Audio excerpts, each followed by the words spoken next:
is always the long-distance race. The fleet must emerge from the protected waterway behind the island and face the Atlantic Ocean swells for a 55-mile return journey around a mysterious island called Alcatrazes.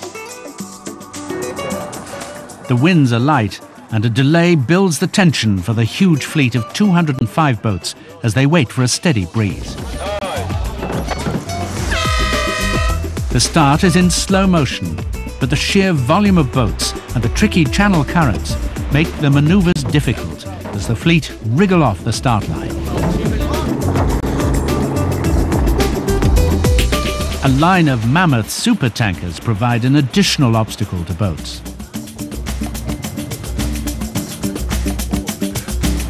Working with what little breeze there is, the fleet gradually crawl clear of the channel narrows. Spinnakers are soon hoisted as the northerly breeze begins to establish itself.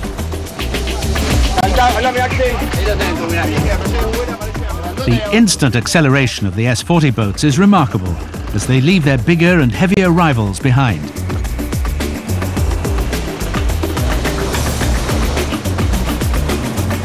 By the time they emerge into the first hint of Atlantic swells, 3 of the S-40 fleet have hit the front.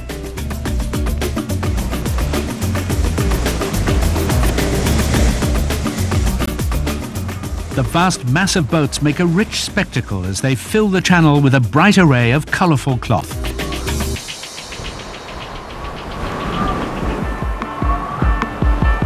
Patagonia is the first to find steady breeze. They've taken a route closer to the mainland, which gets them out of the island's wind shadow sooner. QZ5 join them, and the 2 Argentinian S-40s charge ahead through the building 2-metre swell.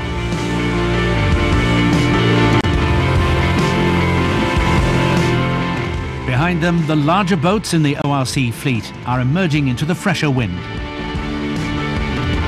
They're sailing a time-corrected race, so while the bigger 51-foot Saucer 3 may be leading on the water, they need to get a big lead on the likes of Marcelo Massa's 48-footer Loyal Red Nose and the smaller 46-foot Touche Super.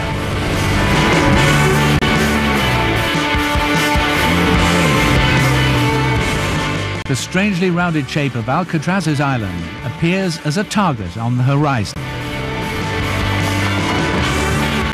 Norberto Vitale's Patagonia and Estevez Samala's boat QZ5 are on converging jibes as they approach the rocky outcrops of Alcatrazes.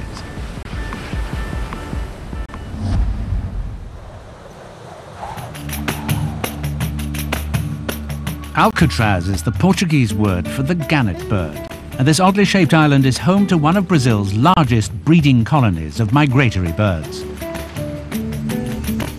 Many of the islands on this stretch of coast support diverse species of animals and plant life.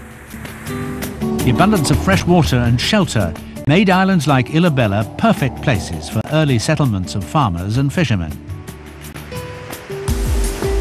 Recent development has seen a number of exclusive retreats allowed on the island, and Ilhabela has grown in favour as a lifestyle choice for wealthy Brazilians. However, 89% of the island is protected as a natural park. On the open ocean side, cultural life for the villagers remains unchanged. The lack of road access has helped preserve the traditions of the 12 villages that dot the coves.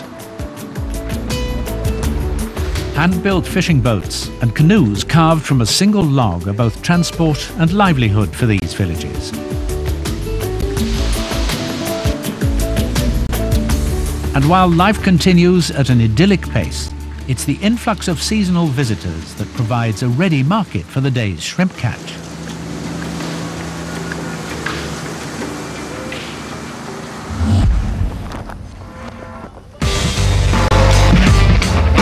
The Patagonia crew must feel like the catch of the day. They've been reeled in by QZ5, and the 2 boats are running bow to bow as they career past the cliffs on the exposed side of Alcatrazes.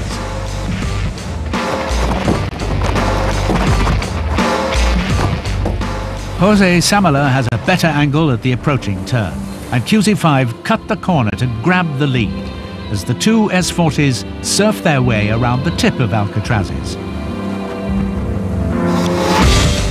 Eduardo Ramos and Torben Grael bring Mitsubishi into the turn at full speed. Some great work from the bowman to recover a spinnaker line in time for the sail change. Behind the island, the seas are flat, and the swirling wind makes it difficult for QZ5 to hold their lead.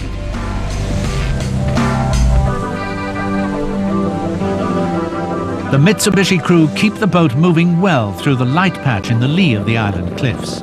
They make some gains on the two leading S40s.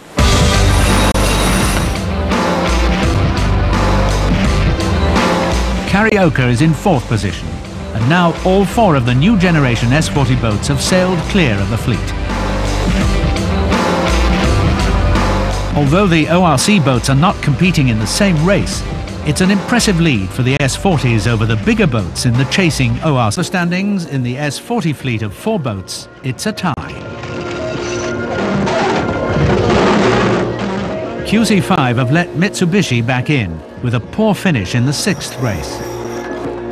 Both boats are now locked on 8 points, and Torben Grael is anticipating the weather will play a part in the final race. The conditions here in Ilhabela are always quite difficult. The island is very close to the continent, across the channel. So wind conditions here are often variable. And that's what makes sailing here quite difficult, but still interesting. The final day dawns with heavy rain and very little wind.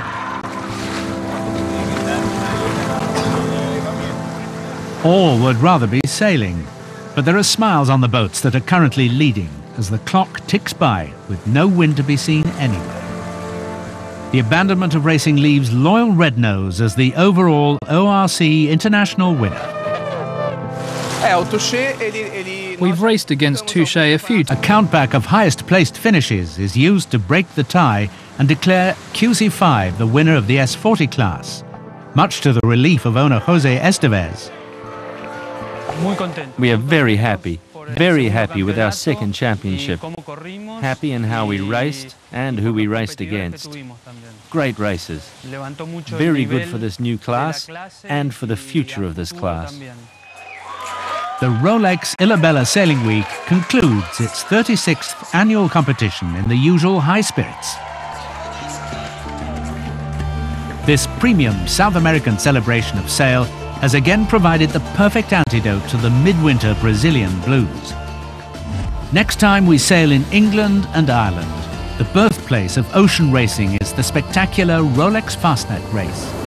A truly classic race that pits the world's fastest yachts against the elements. Join us then.